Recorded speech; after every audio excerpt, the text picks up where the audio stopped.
बंदीजान, बंदीजान,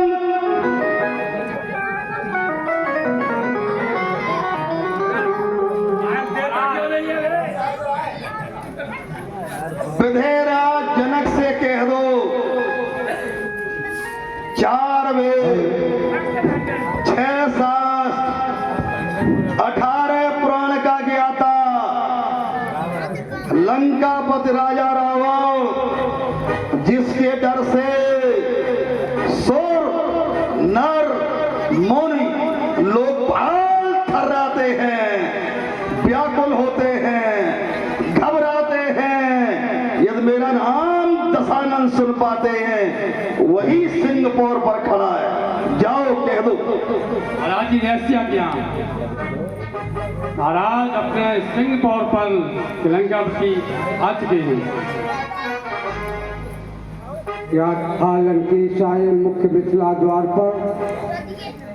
क्या कहा लंकेश आए मुख्य मिथिला द्वार पर? बलहार हूँ सतबार में उनकी परम उद्गार पर।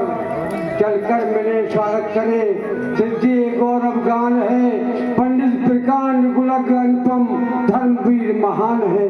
हे कहाँ मंत्री सचिव सब शीघ्र बंदी लाइए, कब सुशील चलकर रीत नीति निभाइए।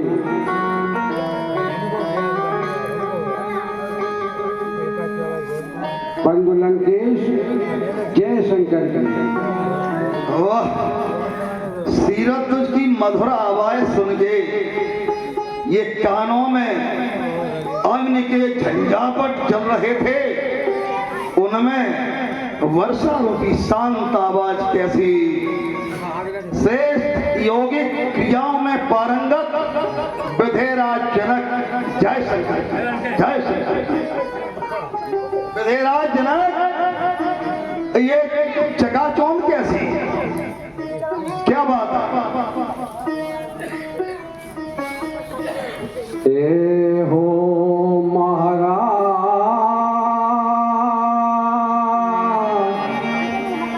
एक काल में हमारी सुता पूजन धन काज भवन वेद का सिधारी, उलझ गई साड़ी दुलारी की ताय क्षण, खींचत में साड़ी उठो शंभु चाप भारी। कोमल कर हाथन सो गोबर पुनीत लेके, अज गौ की भेद का पे काल दी किनारी है। तोड़े बिना जोड़े गांठ सीता संग, ए ओ महाराज जू प्रतिज्ञा हमारी है। क्या कहा विधे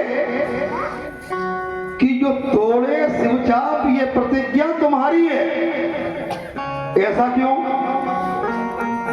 पुत्री के विवाह में जो शिवचाप को तोड़ दे ये प्रतिज्ञा तुम्हारी है। विधेयराज शैव संप्रदाय है मेरा तेरा, आओ मिलके चाप की रक्षा कर लें। पुत्री के विवाह की कोई युक्ति सोच लें, क्योंकि शुभ कर्म में किसी की बल हो जाना ये अच्छा नहीं होता है। ये मानव धर्म नहीं है, ये बलि देना इत्यादि ये सब व्यक्तियों का कर्म है। तो शिव के पावन पिनाक के तुम प्राण क्यों लेना चाहते हो? ऐसा क्यों? कोई बात नहीं बधे, तुम तो मोह में फंस चुके हो और बुद्धि भी भ्रमित हो गई है। किंतु राज सभा के राजा गणों, सुन लो ये घोषणा हमारी है कि अजगर से जो हाथ लगाएगा करवाल का ग्रास बन जाएगा। है कोई नहार जो राजा अजगर से हाथ लगाए? अब दस्कंदर इसका रखवाला है।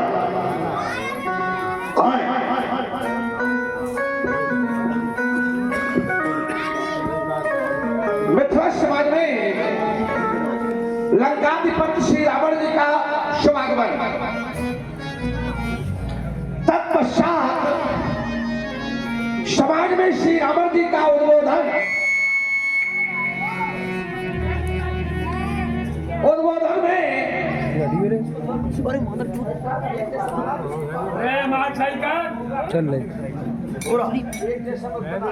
पूरा बिजली है, पेशाब से आराम से करो, विधवत कोई बैठ जाइए वहां तो बैठ। समाज में श्री रावण जी का उद्बोधन में श्री रावण जी ने कहा है कि हमारा और आपका शैव संप्रदाय है। हम और आप दोनों शैव अर्थात भगवान शंकर के संप्रदाय से हैं, भगवान शंकर के भक्त हैं, भगवान शंकर के शिष्य हैं। बेटी का विवाह हो रहा है, किसी के प्राण लेना विवाह में ये ठीक नहीं है। बढ़िया, चलो मिलते हैं। मिल करके पहले तो श्री रावण जी का स्वागत और सम्मान करें, तत्पश्चात उनके द्वारा जो समाज में विचार प्रेषित किए गए हैं उन विचारों के सापेक्ष में अपने विचार प्रस्तुत करूं। आप कोई साधारण व्यक्ति नहीं है, मैंने आपके संदर्भ में जाना है। तभी दोनों ने बताया रावण नाम वीर परवंडा, आप रावण नाम के प्रचंड श्रेष्ठ वीर हैं। हमारी और आपकी कोट एक है, इस कारण हमने आपके स्वागत में शास्त्र का सहारा लिया। शास्त्र में दर्शन देते हैं, वीर वीरेन पूजते, एक वीर को दूसरे वीर की पूजा करनी चाहिए। मैं इसी सिद्धांत का पालन करता हूं। एक बड़ा सामाजिक और व्यवहारिक कारण है जो बहुत ही महत्वपूर्ण कारण है। आप हमारे मान्य के भी मान्य हैं। हमारी बुआ रत्नबाला की बेटी भद्रज्वाला आपके छोटे भाई कुंभकर्ण को आई है। आप हमारे मान्य के भी मान हैं, इस कारण भी हमारा नैतिक कर्तव्य है कि हम आपका स्वागत और सम्मान करें। अष्ट मिथिला की पावन भूमि पर व्रत संस्कृति का प्रचार प्रसार करने वाले राजशेर पुलस्त वंश के कुलदीपक मां कैसी के गोद के प्रसून सम्मानित शरण जी ये बात आपका अभिनंदन करता है, आपका स्वागत करता है, आपके चरणों में कोट कोट वंदन करता है। शुभकामनाएं। सुन, अभिनंदन वंदन कोट कोट अभिनंदन जो तुमने किया है, इससे ये सिद्ध होता है कि निश्चित ही तुम किसी यज्ञकर्ता राजा के पुत्र हो, जिसमें आपने अनेकों बार स्वस्थ वाचन सुना है, अनेकों बार विप्रों की पूजा देखी है। तो इस बात के लिए साधुवाद, और हम तुमको यह आशीष वचन देते हैं क्योंकि तुमने अभिनंदन वंदन किया है कि बाणेश तुम्हारी सानी का पृथ्वी पर कोई नहीं होगा। किंतु बाणेश ऐसे रावण के सामने तुम खड़े हो, ये सोचकर सोचो, 4 वेद 6 साल 18 पुराण का ज्ञाता, वीर वीरेण पूज्यते, और मैं कहता हूं वीर वीरेण हन्यते, क्योंकि सिंह के सामने दूसरा सिंह कदाप नहीं रह सकता है। जंगल में सिंह एक ही रहता है। ये जब कलयुग आएगा और मलेच्छों से पीड़ित होकर के जब 2 वीर मिलेंगे, दोनों पीड़ित होंगे, उस समय कलयुग में एक दूसरे से कहेंगे कि वीर वीरेण पूजन्ते, हम और तुम इस समय मिथिला की रंगशाला में खड़े हो, और वो भी युग देखिए कौन सा युग चल रहा है, त्रेता, उसकी अंतिम सीमा पर खड़े हो, तो अभी एक ही युग का पूरा प्रवेश पड़ा है, तो हम उसमें बात करेंगे। मेरी केवल यह घोषणा है, मैं स्वयंवर का विरोधी नहीं हूं, मैं विधेयराज का विरोधी नहीं हूं, मैं केवल इस बात का विरोधी हूं कि भगवान भोले शंकर का ये जाप है, और हम और तुम और विधेयराज भी तीनों शैव संप्रदाय के हैं, तो मंत्रणा कर ले और बैठ जाएं और ये भगवान शंकर के जाप का खंडन न होने दें, और सीता के विवाह की युक्ति निकाल दें, और विवाह करने हम भी पूरा सहयोग करेंगे। इसी बात के साथ वाणी को विराम देते हैं, आगे कुछ कहें। चलिए, आपकी तमाम बातों पर हम अपना चिंतन नहीं रखेंगे, सीधी बात से ही जुड़े आपसे, उसी में आनंद है। अन्य बातों पे हम प्रवेश करेंगे। तो ये आप कह रहे जंगल में एक ही सिंह रहता है, बिल्कुल ठीक बात है कि जंगल में एक ही सिंह नहीं रहता है। जंगल में सिंह तो बहुत होते हैं, लेकिन वो राजा,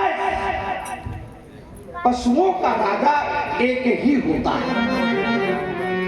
ऐसा नहीं है कि एक राजा है तो फिर वहां पर दूसरा शेर नहीं है, शेर और दूसरा वहां भी रहता है।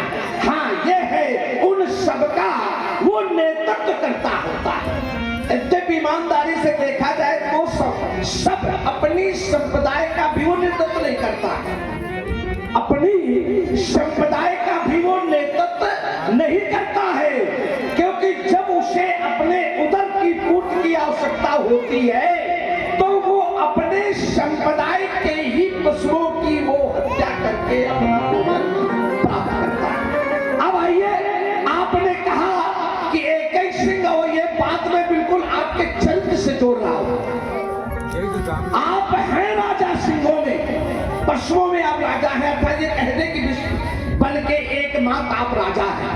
लेकिन आप जब अपनी इच्छा रूपी उदर की पूर्ति करते हैं तो अपने ही संप्रदाय के लोगों की हत्या करते हैं। तो क्या राजा का यही काम है कि सब लोग मिलके उसे राजा बना दे और वो अपने संप्रदाय के लोगों की हत्या करना शुरू कर दे? क्या ये राजा का सिद्धांत है?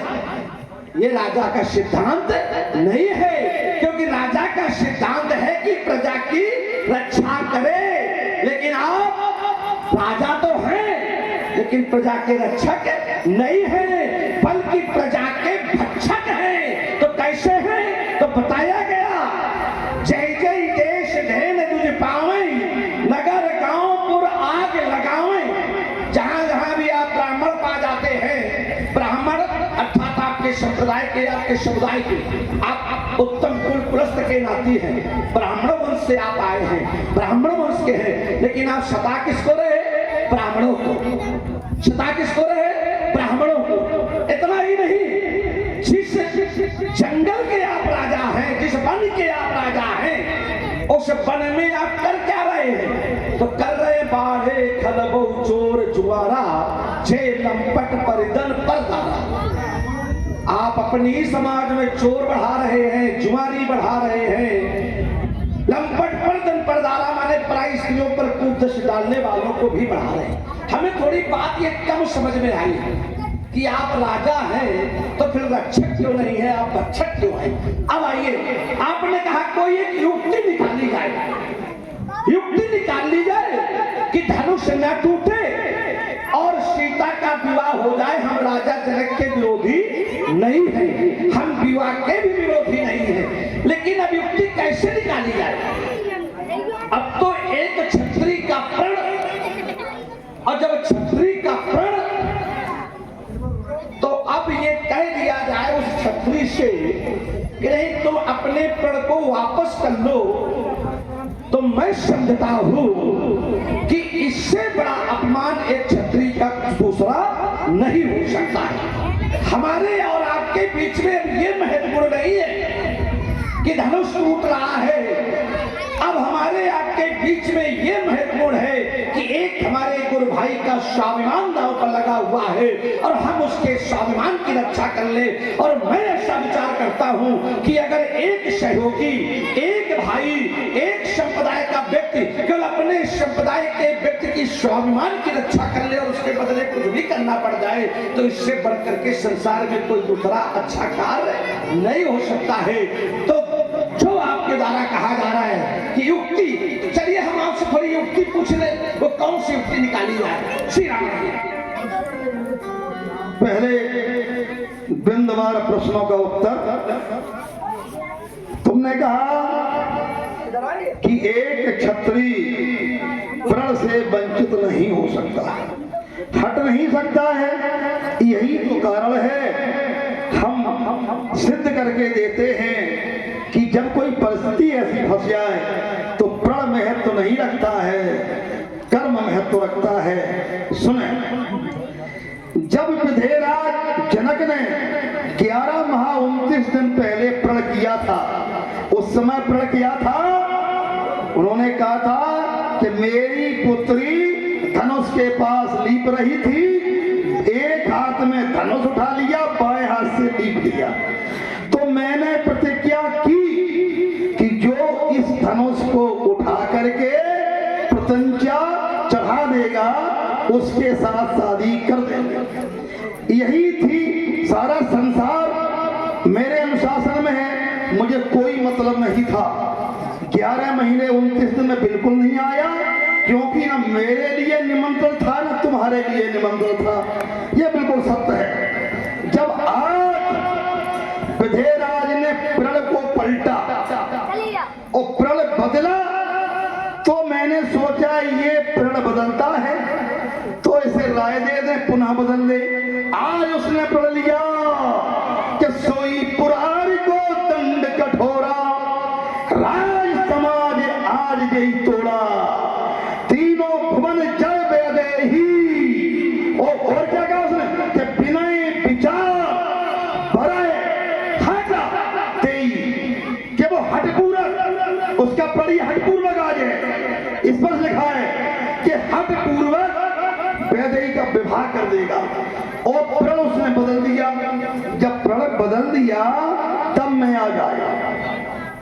पहले 11 महीना 29 दिन मुझे कोई मतलब नहीं था, लेकिन आज उसने प्रण बदला तो मैंने सोचा कि अब अजगर की रक्षा करूं।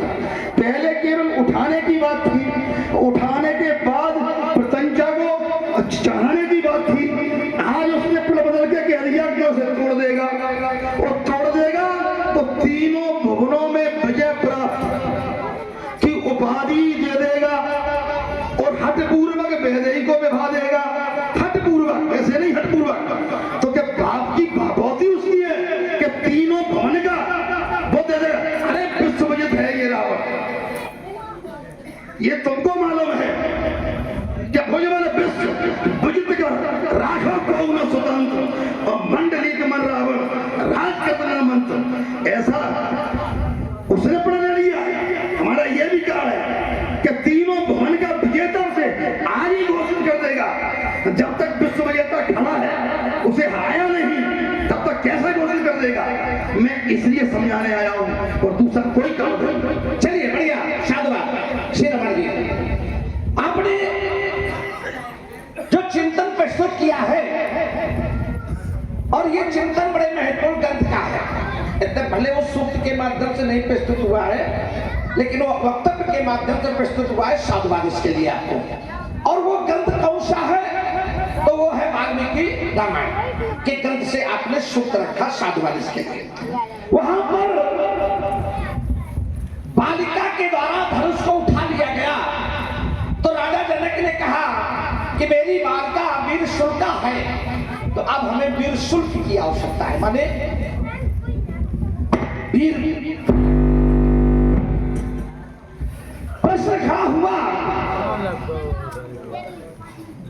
कि ये जो घटनाक्रम घटा 11 माह 29 दिन का, तो क्या इतने दिन यहाँ बीच में मिथिला में कुछ नहीं हुआ?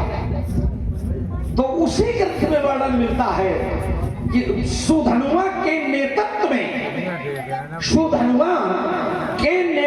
में मिथिला पर आक्रमण किया गया और आक्रमण में ये कहा गया उससे कि हमें धनुष सहित सीता दे दो। राजा जनक ने देने से मना कर दिया।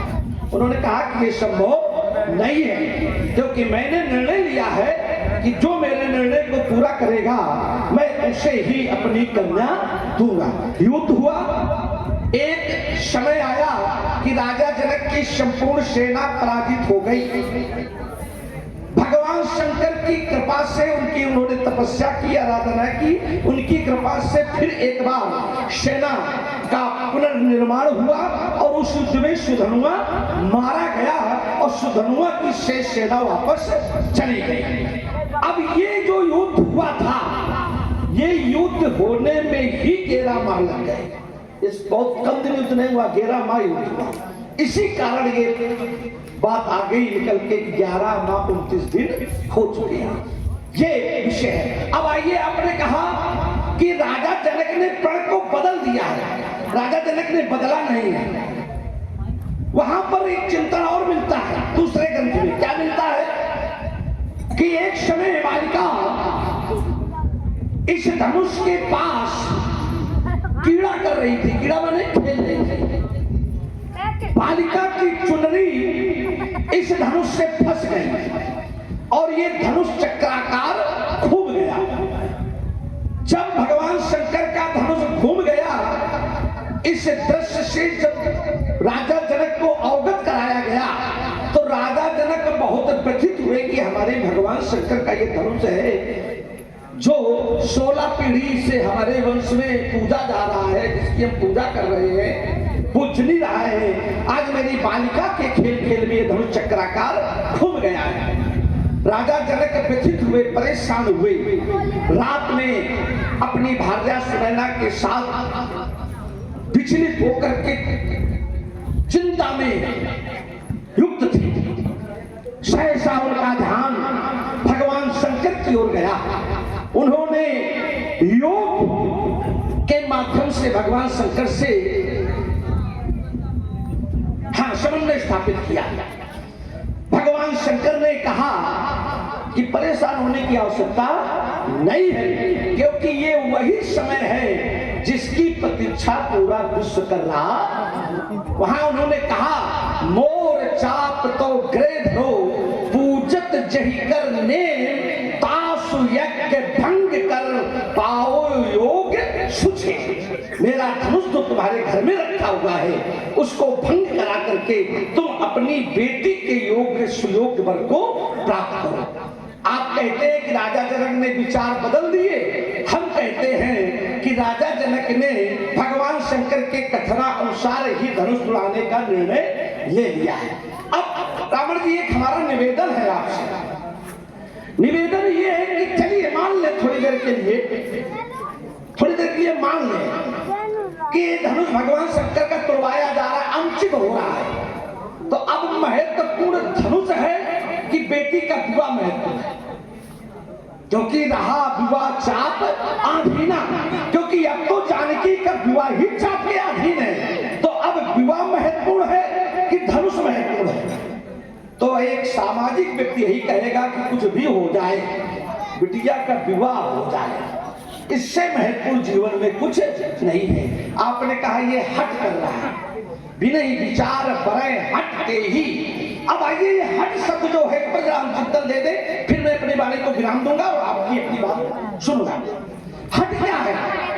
तो जब व्याकरणाचार्यों ने हट के संदर्भ में अपने अपने विचार लिखे तो उन्होंने हट को बताया अनेकार्थी शब्द, एक से अधिक अर्थ होते हट के। एक हट माने होता पाराग्रह। पाराग्रह वो हट है जैसे पुत्र के द्वारा पिता से हट किया जाए, जिसे लोग बाल हट कहते हैं। ये पाराग्रह हट है कि बेटा अपने पिता से किसी वस्तु को पाने के लिए हट करे, तो ये पाराग्रह है। जब दूसरा अर्थ हट का लिखा गया तो व्याकरणाचार्य ने लिखा कि हट माने संकल्प, आसमान में हट माने संकल्प। जब तीसरा हट पर उत्तर लिखा गया तो हट माने कहा गया जिद, जिद। और चौथा जब उस पर उत्तर लिखा गया तो बताया गया हट माने प्रतिज्ञा। तो अब क्योंकि अर्थ आप अपने अनुसार लगा रहे हैं और अगर सिद्धांत के अनुसार अर्थ लगावें तो अर्थ ये मिलेगा कि त्रिभुवन जय समेत वैदेही विनय विचार बरय हट तेही। त्रिभुवन जय समेत वैदेही विनय विचार माने त्रिभुवन का विजेता होगा, उस पर विचार नहीं होगा। और वैदेही हट माने प्रतिज्ञा के अनुसार उसका वर्ण करेगी कि जो प्रतिज्ञा हमारी है उसके अनुसार वो वर्ण करेगी। अब प्रतिज्ञा क्या है तो इस ग्रंथ में वर्णन मिला, सोई पुरारी को दंड कठोरा राज समाज आज जी तोड़ा। तो इस ग्रंथ के अनुसार तोड़ने का अर्थात जो भी तोड़ देगा उस प्रतिज्ञा के अनुसार जानकी अपने वर का चयन करेगी, उसमें किंचित मात्र भी वो विचार नहीं करेगी। श्री रावण जी कहे सुने, आपने कहा कि योग यानी स्वप्न में योग से विधेयराज ने देखा कि शंकर ने कहा कि ये हमारा धनुष अजगम को आप सीता के स्वयंवर के लिए तोड़ो। यही तो कहा योग से। आपने योग शब्द ला दिया तो एक बीच में नहीं, निवेदन के साथ हमने योग से देखा नहीं, योग के मार्ग में भगवान शंकर उनके आए, उन्होंने भगवान शंकर की आराधना की। ठीक है, हाँ, योग के मार्ग में आ गए, उनके मतलब ध्यान में आ गए, कुल मिला के ध्यान में आ गए तो पुनः योग का प्रयोग करें। देखो स्वयं क्षमता है हमारा तुम्हारा, उसी का मंथन कर ले। विधेयराज से कहें कि पुनः योग कर ले और उसमें देखें कि जब सीता गौरी पूजन गई तो योग के माध्यम से देख ले। तो जब गौरी पूजन गई तो गौरी माँ ने आशीर्वाद दे दिया है। क्या दे दिया है कि नारद बचन सदा सुच साचा, सोबर मिले क्या है मन राजा, मन चाहे राचे मिले सोबर सहज सुंदर सांवरो, करुणा निधान सुजान शील सन है जानत रावरो। यही भात गोरे असीस सुनसिय ही हरसी अली, तुलसी भवान पूज पुन पुन मुदित मन मंदिर चली। योग से देखें और सुनो, पुत्र विश्वामित्र ने भी आशीर्वाद दे दिया। देवी योग से देखें क्या कि सुफल मनोरथ होए तुम्हारे, राम लखन सुन भय सुखारे। क्या उनका आशीर्वाद झूठा हो सकता है? और देखें स्वयं राम ने सीता को वर्ण कर लिया है कि करत बत कहीं अनुज सन, मनसिया रूप लुभान, मुख सरोजे मकरंद छव, करत मध पयो पान। ये भी देख ले और यहाँ तक ये भी ये योग से देख ले कि इस प्रण से स्वयं उनकी पुत्री सोच में पड़ गई है, दुखित है, तो पुत्री के दुख को दूर करें। ये भी कर्तव्य क्या कि नखस के देखा राम की शोभा, सुमेर पिता प्रण मन अति क्षोभा। तो यही तो मेरा कहना है कि देख ले, विचार कर ले, अपने बदल ले, विवाह कर दे। इसमें क्या दिक्कत है? हाँ तो फिर होने दो, क्यों रखते मुड़े? चलिए बढ़िया बोले बढ़िया साधुवाद। अब चलो आइए, जितना कुछ आपने रखा है हम इसकी पुनरावृत्ति नहीं करेंगे, केवल संक्षेप में जुड़ेंगे, क्योंकि पुनरावृत्ति आवश्यक नहीं है कि जब जो आपके द्वारा पढ़ा जाए उसकी पुनरावृत्ति अपने शब्दों में पुनः करें। चलिए आपने जो कहा कि जितना घटनाक्रम हुआ है ये अभी परसों का ही है, कब का है? अभी ज्यादा दिन नहीं हुए, परसों का ही है। परसों गौरा पूजन हुआ है सीता के द्वारा और परसों का ही ये है। अभी ज्यादा दिन हुए ना, तो तीसरे दिन है। अब प्रण कितने दिन का है? तो आपने कहा 11 माह 29 दिन। तो जो पहले निर्णय हो चुका है वो महत्वपूर्ण है कि जानकी के द्वारा व्यक्तिगत जो सोचा जा रहा है वो महत्वपूर्ण है। एक सेकंड बोलने बीच में। देखो आपने कहा ये मामला परसों का है और तुम खुद अपनी बातों में फंस गए और विधेयराज ने प्रणाम किया है कि सोई पुराण को दंड कठोरा राय समाज आज यही तोड़ा और ये बात परसों की है। जब परसों ही सब कुछ हो चुका है तो आज पर क्यों ले लिया है? यही तो मैं कहता हूँ योग से देखो, बड़े साधारण व्यक्ति के सामने नहीं हो, एक बिंदु मिलेगा। हमें मालूम है कि आप महान व्यक्तित्व है, वो तो हम आपकी जब उसमें पहुंचते हैं सदन में तो वो देख लेते हैं कि आप साधारण थोड़ा है, आप महान व्यक्तित्व हैं। आइए चलिए, आपने कहा ये आज का है। ईमानदारी तो यही है कि ये तो रोज ऐसी घटना हो रही है। ये जो गोस्वामी जी ने इस बात को लिखा है, सोई पुराण को दंड कठोरा राज समाज आज जो तोड़ा, तो ये जो घटनाक्रम है ये तो रोज हो रहा है मिथिला में, कोई आज थोड़ा हो रहा है। ये तो रोज बंदी के द्वारा जो नगर में लोग आ रहे हैं, बंदी के द्वारा ये कहा जा रहा है। और यद्यप ईमानदारी थोड़ी ये है कि ये जो सोई शब्द है ये हमारे और आपके वादे के लिए छिपा है ना, लेकिन अब हम उस पन्ने को बंद रखेंगे ऐसे ही, उसको नहीं खोलेंगे। उसमें खोलना जरूरत होगी, पन्ना खोला जाए तो हम उसको बंद रखते, उस पन्ने पर कोई चर्चा नहीं करेंगे। हम तो केवल आपने की बात पर मान रहे हैं कि आप कह रहे थे 11 माह 29 दिन हो गए प्रण किए हुए राजा जनक को, हम तो उस पर अपनी बात सोच रहे हैं कि 11 माह 29 दिन हो गए। आपने कहा कि जानकी ने गौरा पूजन किया तो नारद वचन सत्य, यही तो है नारद वचन सदा सुख साचा शोभर मिले जाई मन राजा। नारद का वचन सदैव सत्य रहेगा, जिसमें तुम्हारा मन रच जाएगा वो तुमको वर मिलेगा। अगर इसको अर्थ निकालिए, रुक जाओ, व्याकरण मिस्टेक कर गए कि रच नहीं जाएगा, वो जिसमें भविष्य है, भविष्य काल है, राचेऊ और रच अंतर, राचेऊ भविष्यवाणी। अब देखिए वहां पर जहां घटनाक्रम जोड़ा गया वहां पर वो मन रच गया है, वहां मन उसका रच चुका है, इस वजह से मैंने शब्द जोड़ा है।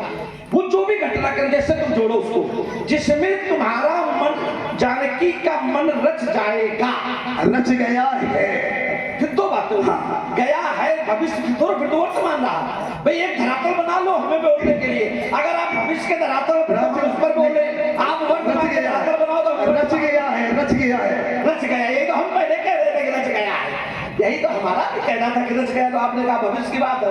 अब फिर आप कर्मण बहुत जल्दी बदलते ऐसा है, यानी युद्ध में जो कहना बेहतरे बदलना नहीं जाएगा, वो जीतेगा। वो जीतेगा कैसे? चलिए, नारद जी के माता ने कहा कि नारद का ये कहना है कि जिसमें तुम्हारा मन रच जाएगा वो तुम्हें वर मिलेगा, लेकिन ये नहीं कहा गया है कि नहीं ना जिसमें तुम्हारा मन रच जाए उससे तुम विवाह कर लेना, ऐसा नहीं है। दरअसल ना शब्दों के खेल में और अर्थ में, जिसमें तुम्हारा मन रच जाएगा वो वर तुमको मिल जाएगा, लेकिन ये नहीं है कि जिसमें तुम्हारा मन रच जाएगा उसके साथ तुम विवाह कर लेना।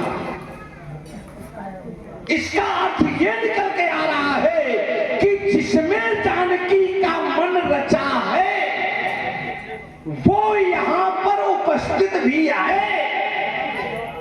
तो सीधा अर्थ निकल करके अब आ गया कि गौरा की अगर बात सही है, नारद के वचनों की पुनरावृत्ति माता ने की है, तो वो यहाँ पर बैठा हुआ है, तो फिर उसके द्वारा धनुष तोड़ दिया जाएगा, क्योंकि उसमें उसकी माता मन रच चुका है। क्यों ये शर्त नहीं कि मन रच गया तो धनुष न तोड़वाया जाए, मन रच गया है तो स्वतः विवाह कर लिया जाए ना, मन रच चुका है तो वो वर मिल जाएगा, और ऐसा है तो उसके द्वारा धनुष तोड़ दिया जाएगा। इसमें फिर कोई संदेह बचा नहीं है, क्योंकि आपने जो पन्ने पलटे उसमें वो स्पष्ट हो गया। जब ये जानकी के व्यक्तिगत जीवन की घटना है जिसे सखियों ने अनुभव किया है, वक्तव्य नहीं है, क्योंकि वहां माता की पूजा की गई। माता की पूजा में माता ने ऐसा कहा और वो बात जानकी तक सीमित है। तभी तो वहां पर एक बात और आई है, सुन सत्य आशीष हमारी पूजे मन कामना तुम्हारी, तुम्हारे मन की कामना पूरी होगी। जानकी के मन में क्या है कि उसके साथ विवाह हो जाए, लेकिन कब? जब धनुष टूट जाए। और इसी कारण एक और आपने धाड़ी पड़ी थी, नक्सिक देख राम की शोभा। इसी कारण उसे राम की शोभा देखने के बाद पिता के प्रण पर कोई याद करके क्षोभ हो रहा कि हमारे पिता ने तो ये प्रण कर रखा है कि जो धनुष तोड़ेगा हम उसके साथ हमारा विवाह होगा, और इनकी शोभा तो बहुत सुंदर है। ये सोचा है जानकी ने, लेकिन इससे ये स्पष्ट नहीं होता है कि उसके साथ उसका विवाह करा दिया जाए। ये पर उसको मिल जाएगा, ये निश्चित हो गया। आपके कथनों से तो धनुष भी टूटना निश्चित हो गया कि उसके द्वारा धनुष तोड़ दिया जाएगा। और वैसे भी चिंतन में जोड़ दूं, अब फिर आप बोलिए, एक चिंतन जोड़ दूं। धनुष दिव्य है। कैसा है? दिव्य है। बताया गया नहीं, जो धनुष से श्रेष्ठ दिव्य लोकाद पूछते हैं। दो धनुष विश्व में है जो बहुत दिव्य और श्रेष्ठ है, लोकाद में पूजनीय है। ये दिव्य है धनुष। और मैं ऐसा अनुमान करता हूं, पन्ने नहीं खोलूंगा, अनुमान के धरातल पर मैं अपनी बात रख रहा हूं कि जानकी भी दिव्य है। क्यों?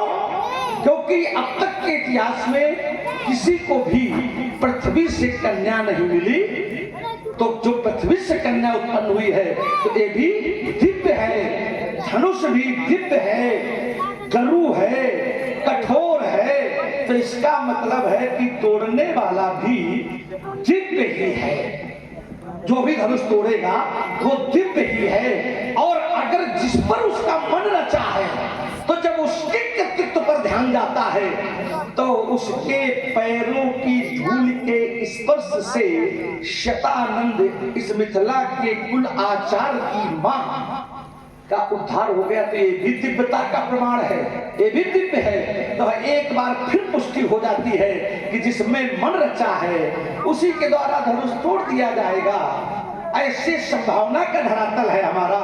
तो आप काहे के लिए विरोध कर रहे हैं? हम नहीं कर रहा, आप बहुत धार्मिक हैं, हम आप ही की पुष्टि करने जा रहे हैं, चिंता न करो। देखो, इन्होंने कहा कि दिव्य है। एक बात हमारी सुन लो, सीता भी जो दिव्य है वो भी मेरी कारण है, और तोड़ने वाला जो दिव्य है वो भी मेरी कारण है, ये तुम देखना चाहो तो। और ये धनुष यहाँ रखा गया दिव्य, कुछ पुराणों के अनुसार मेरी कारण है, तीनों मेरी कारण है। और आपने ये भी सिद्ध किया कि बाढ़ है बहुत चोर ज्वारा है ना, और ये सबको लूटपाट करने वाले, और हम तो राक्षस हैं। तुम बहुत बड़े धार्मिक हो, तो एक धार्मिकता की पुष्टि कर दो। एक राजा हुए शिव,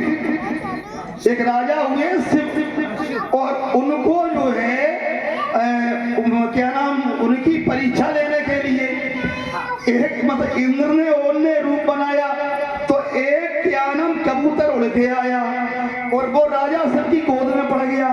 दूसरा बाज बन के आया, तो बाज ने कहा हमारा भोजन है, तो कबूतर बोला बचा लो, तो राजा शिव बोले कि ऐसा है कि इसके अलावा कोई दूसरा तुम हर ले लो, तुम्हें इससे बढ़ के देने में नहीं, हमें यही चाहिए। तो राजा बोले मेरे शरीर का हार ले लो, कबूतर को बाज बोला ये सत्य है। तो जैसे ही राजा अपना मांस काट के रखे गए, कबूतर भारी होता गया, और अंत में फलस्वरूप उन राजा का उद्धार हो गया। सबसे बड़ा नाम उनका शिव दधी हरिश्चंद्र नरेश के आ गए। तो आप भी बहुत बड़े धार्मिक हैं, इसको अजय अगम को बचा लो और उसके जगह तुमको तोड़ दिया जाए और तोड़ के विवाह कर दिया जाए। भाई मैं तो राक्षस हूँ और हम तो कह देते हमको तोड़ दो, कोई दिक्कत नहीं। वो आप धार्मिक हैं, तुम्हारा परिवार धार्मिक है, यज्ञ करता है, तो आज ये परोपकार कर लो कि अजगम की जान बचा दो,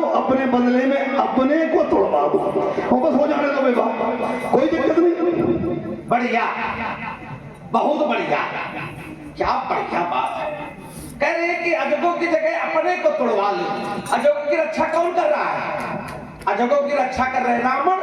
जिनको कहना चाहिए कि अजगों मत तोड़ो, हमें तोड़ लो, विवाह कर लो। ये होना चाहिए कि तुम अपने तोड़वा लो। मैं तो राक्षस हूँ, हम कैसे है तोड़वा? ये विषय नहीं, आप धार्मिक हो। भाई विषय भी है कि अगर हम सुनिए, विषय तो ये है रावण जी कि अगर हम किसी के समर्थन में खड़े हैं तो हम उससे ये कहें कि भैया इसको छोड़ दो, हमारे साथ जो मनावे तो हम कर ले। ये तुम्हें पैसा न दे तो हम तुम्हें बदले में देवे, तो लेकिन इसको पैसे दे। यही तो बात होती है। समाज का नियम क्या है कि समाज का नियम होता नहीं भैया इसको मत कुछ करो, तुम अपने संघर्ष करवा लो। ऐसे कैसे बनेगा? बात तब बनेगी जब ये कहो कि ठीक है, अगर टूटने से विवाह होगा तो धनुष न तोड़वाओ, हमें तोड़ लो, क्योंकि भगवान शंकर के धनुष से विवाह कर ले। तो ये होना चाहिए। क्यों? क्योंकि आपने कहा कि धनुष भी हमारे कारण, जानकी भी हमारे कारण, तो जब सबके तुम ही हो कारण, तो विवाह में अपने का तोड़वा के बन जाओ फिर एक बार कारण, तो इससे हो जाए बेटी का विवाह। काहे के लिए समस्या बनी है? इधर देखो, ये टूटने उठने के चक्कर में पड़ो। बोलू जब कहा तुमने कि मतलब अपने को क्या हम तोड़वा दो, यही तो मेरी घोषणा है कि तीनों के भुजबल विश्व विजित कर राखो को न स्वतंत्र। तो आज मैं अधिगम की रक्षा करने के लिए यही तो चाहता हूँ। है कौन सा नहार जो मुझे जीते, उसके बाद तीनों भुवन विजेता बने। इसीलिए तो मैंने घोषणा कर दी है कि है कोई नहार तो लंकेश्वर से युद्ध करी, क्योंकि भुजबल विश्व विजित कर राघव न स्वतंत्र और मंडली के मन रावण राज कृष्ण मंत्र। चलिए आइए, आप ऐसे नहीं मानेंगे, हमें दूसरी धारा में प्रवेश करना पड़ेगा भाई, क्योंकि आप समझाने से समझ में नहीं आ रहा है ना। लोग कहते हैं शाम दाम दंड भेद, तो शाम तो हाथ जोड़े खड़े हैं नहीं, टूट जाएंगे। प्रसन्न रहो। ब्राह्मण का सुनो, ब्राह्मण की यही तो पैरों में उसके प्राण होते हैं। ये देखो, ये तो प्रसन्न रहो। ये तो ईमानदारी है कि ब्राह्मणों का आशीर्वाद है, ये तो ईमानदारी है, उसे स्वीकार भी करना चाहिए, इसमें कौन समस्या है?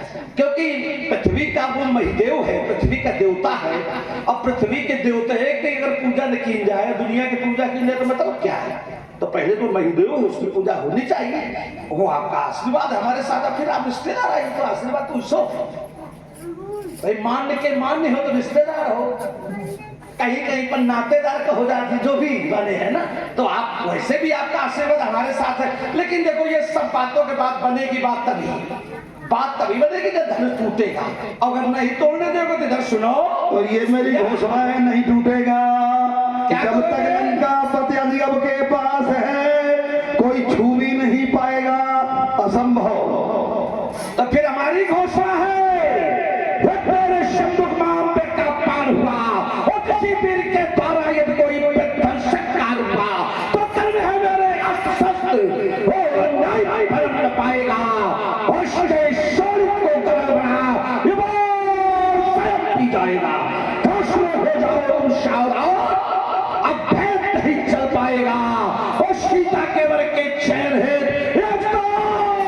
खंडित हो जाएगा। पवन 49 चले आहर है, जब आंसू से आंसू कोई टकराएगा, 7 सिंधु फनेंगे, एक न समाएंगे, धड़धड़ाए अवनी तर सारे पट जावेंगे। प्रलय मचे अंबर में, तारागढ़ टूटेंगे, मैथिल प्रदेश और विध्वंसमान जब दिमाग मेरे फिर जावेंगे। ये तो बड़ी समस्या है, अगर किसी का दिमाग फिर जाता है तो फिर बड़ा उल्टा सीधा काम करता है। बिल्कुल करता है। क्योंकि हम नहीं चाहते कि तुम्हारा दिमाग फिरे, उल्टा सीधा काम करो, सीधे सीधे करो। और 10 तेरे 10 शीशों पर ज्वाला के अंगार गिरेंगे, और सोनी होगी कंचन नगरी जब कल्पित गदा प्रहार करेंगे, और सोनी की सरकार निकलेगी, और बाणों की बौछारें होगी, और चारों ओर चमकती रहेंगे तलवारों की धारें होगी।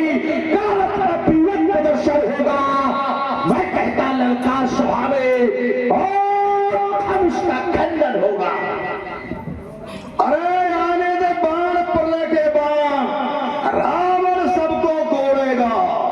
है किसकी बिखार जो युद्ध में मुखरा मेरा मोड़ेगा। अरे मैं भीषण संग्राम मचा दूंगा, संभलूंगा नहीं सवाले से, बसमती को अंबर से मिला दूंगा। निर्झर निर्जय निर्भर बहा दूंगा, बंद करूंगा स्वयंवर ये, मिथिलेश्वर को खूब रुला दूंगा। और बाड़े से बलखना बंद करे, नहीं पटक पटक के मारूंगा। कुछ अनुबंधों कुछ प्रतिबंधों कुछ संबंधों का ख्याल मुझे, अन्यथा पराजय का टीका मस्तक पर आज लगा देता। और छीनता ये चपल चंद्रहास और मिथिला से मार भगा देता। मैं विष भरा खरा मैं पानी हूँ, सारा संसार जानता मैं शंकर का परदानी हूँ। इस मिथिला मंजू महोत्सव में पानी तुमसे आज भराता। और छीनता ये चपल चंद्रहास और मिथिला से मार। अरे मत देख मेरी जोर जवानी का, है लंका पद शिव शंकर वरदानी का। बाणासुर तुम क्या कर सकते हो, लंकेश्वर वरदानी का। मारूंगा बाण पटक पटक ऊपर बार बार, और कैच पकड़ कर खींचूंगा। तोड़ूंगा तेरे दांतों को, फोड़ूंगा तेरे दांतों को, और नेत्र बत्ती सो तोड़ूंगा।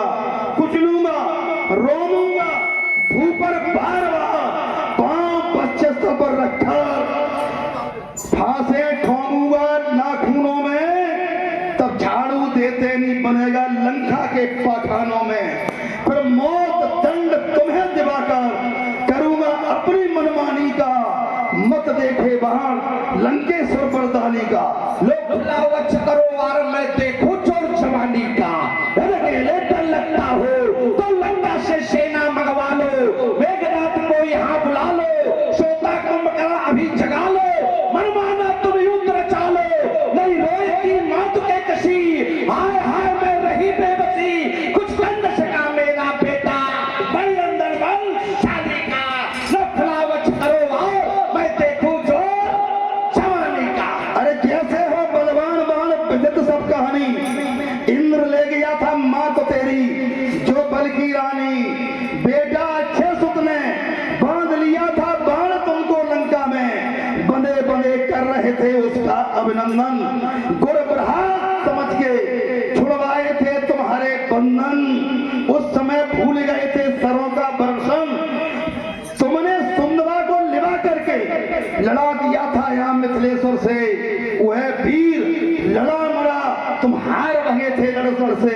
होते बलवान बाण कभी न बख्शे बरसे। तुम्हारी सत्यता मित्रता का पता नहीं, कहा रहे सब हेटे और आज पक्ष ले रहे हो बधे के। बोलो बल के बेटे क्या राजनीति तुम्हारी है। चलिए आपने अपनी बल की बात कही तो हमें आपकी एक घटना याद आ गई।